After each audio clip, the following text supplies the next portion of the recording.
సత్యం ధర్మం SD news కి స్వాగతం.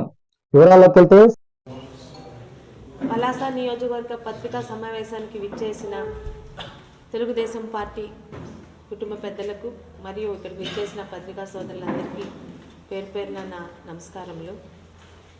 గత వారం రోజులుగా శ్రీకాకుళం జిల్లా ఉలిక్కిపడేలా, ముఖ్యంగా పలాసలో కూడా ఇలాంటి హత్యా రాజకీయాలు చేస్తారా అని ప్రతి ఒక్కరు భయపడేలా జరిగిన విషయం మీ అందరికీ తెలిసిందే.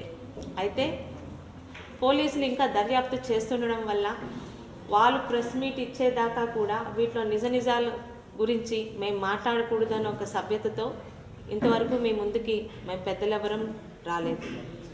ఆల్రెడీ 2 రోజుల క్రితం పోలీసులు ఇప్పటి వరకు జరిగిన సమాచారం, ఇప్పటి వరకు వారు వెలికి తీసిన నిజాలు మీ ముందుకు పెట్టడం జరిగింది. అయితే ఇంకా చాలామంది నేరస్తులు, చాలామంది దోషులు దొరకాల్సిన అవసరం ఉంది.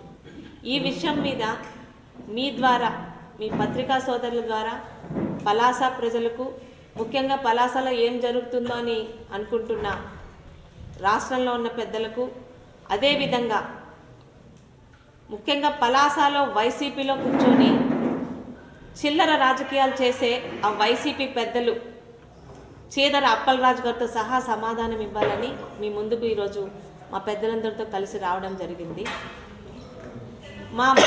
మా పలాస మున్సిపాలిటీ అధ్యక్షుడైన బడ్డా నాగరాజు గారు, ఆయనని చంపడానికి ఒక హత్యా ఉదంతం పక్కా స్కెచ్ వేసి దాని గురించి బీహార్ నుంచి మనుషులు, అక్కడి నుంచే వెపన్స్, ఇతరత్ర కార్యక్రమాలు చేపట్టింది ఎవరో ఇప్పటికి దొరికిన వాళ్ళతో సాక్ష్యాలతో సహా మీ ముందు బయట పెట్టారు. ఎక్కడికి వెళ్తున్నామండి? శ్రీకాకుళం రాజకీయాలే ఒక ఆదర్శ రాజకీయాలు, ఇప్పటికీ అలాగే ముందుకు వెళ్తున్నాం. కానీ ఎక్కడి నుంచో ఎగురుకొని వచ్చాడు చీదల అప్పలరాజు గారు గత 5 సంవత్సరాలు. అంతకుముందు గౌతు లచ్చన గారు పరిపాలించారు, తులసీదాస్ గారు పరిపాలించారు, మధ్య నారాయణరావు గారు పరిపాలించారు, శివాజీ గారు పరిపాలించారు, అలాగే జుత్తు జగన్నాయకులు గారు కూడా ఈ ప్రాంతాన్ని పరిపాలించారు. ఎన్నికల వరకే మాటలు, ఎన్నికల్లోని గెలిచినంత వరకే ఒకరి మీద ఒక ఉద్దేశాలు. గెలిచాక పలాస నియోజకవర్గాన్ని, అప్పటి సోంపేట కానీ ఇప్పటి పలాస నియోజకవర్గాన్ని అభివృద్ధి దశలో వారి వారి శక్తి మేరకు కృషి చేసిన వాళ్ళే తప్పితే గత 5 సంవత్సరాలు నిజంగా ఒక అదృష్టం. అప్పలరాజు గారికి 4 సంవత్సరాలు మంత్రిగా ఉన్న అదృష్టంతో ఏం చేశారండి పలాసకి? కనీసం రైతులకి నీరు ఇవ్వలేని ఈయనొక మంత్రి పలాసలో కొండల్ని గుట్టల్ని తొలిచివేస్తూ అడ్డొచ్చిన వాళ్ళ మీద కేసులు, తప్పుడు కేసులు. ముఖ్యంగా తెలుగుదేశంలో ఈరోజు ప్రతి అండగా ఉన్న తెలుగుదేశం పార్టీకి, గౌతు కుటుంబానికి అండగా ఉన్న ప్రతి ఒక్కరిని, ఒక కార్యకర్త స్థాయి నుండి మండల నియోజకవర్గ స్థాయి ప్రతి ఒక్క నాయకుడిని కూడా ఇబ్బంది పెట్టడం తప్పితే పలాస అప్పలరాజు గారు ఏమన్నా చేశారా? మీ అందరికీ తెలిసిన విషయమే. ఒక దురదృష్టకరమైన సంఘటన 2 నెలల క్రితమో, నెల రోజుల క్రితం పలాస లాంటి ఊర్లో ఒక 2 ఆడపిల్లలు, మైనర్ ఆడపిల్లల మీద చాలా దురదృష్టకరమైన సంఘటన, ఊహించని సంఘటన. ఒక అత్యాచారం జరిగినప్పుడు వారి తాలూకా వివరాలు బయటికి రాకుండా వారికి న్యాయం చేస్తూ, అన్యాయం చేసిన వాళ్ళు ఎవరైనా, ఏ పార్టీ వారైనా, ఏ కులం వారైనా, ఏ మతం వారైనా వాళ్ళకి శిక్ష పడాలని ఒక మహిళగా, ఒక తల్లి స్థానంలో ఉండి కోరుకున్న విషయం మీకు తెలుసు. ఏం చేశాడండి అప్పలరాజు గారు? అప్పుడు కోతికి కొబ్బరి చిప్ప దొరికిందని ఏదో ఒక ఇష్యూ అని చెప్పి జనాల ముందుకొచ్చి నోరు పట్టనట్టు చిల్లర వేషాలు మాట్లాడాడు.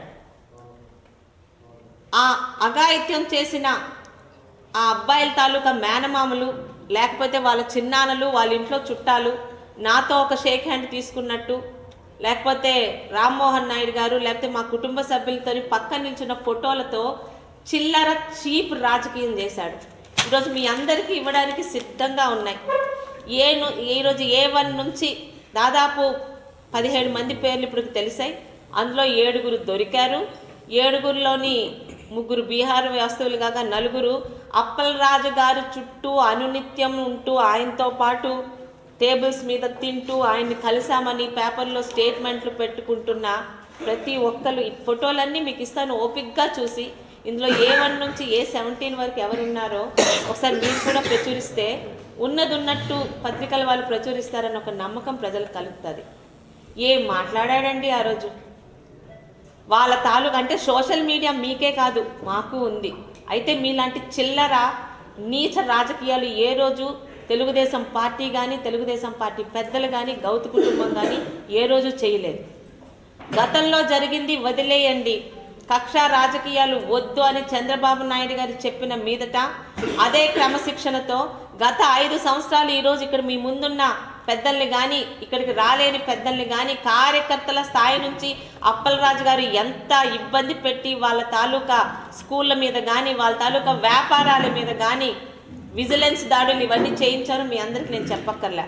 అయినా కూడా ఒక నీతివంతమైన ఆదర్శ రాజకీయాలు చేస్తాము, ఇది తెలుగుదేశం పార్టీ గౌతు కుటుంబం అన్న ఒక మాటతో 6 నెలలకు అధికారంలో వచ్చి నుంచి ఒక్కల జోలికి కూడా మేము వెళ్లకుండా చంద్రబాబు నాయుడు గారు చెప్పిన మీదట అభివృద్ధి సంక్షేమంకే కట్టుబడి సేఫ్ పలాస సేవ్ పలాస, ప్రతి చేతికి నీరు ప్రతి చేనుకి నీరు ప్రతి చేతికి పని అనే దానికి కట్టుబడి మేము పనిచేస్తుంటే ఏదో ఒక ఇన్సిడెంట్, ఒక దురదృష్టకరమైన ఇన్సిడెంట్ జరిగితే ప్రతిదీ దుమ్మెత్తిపోవడమే.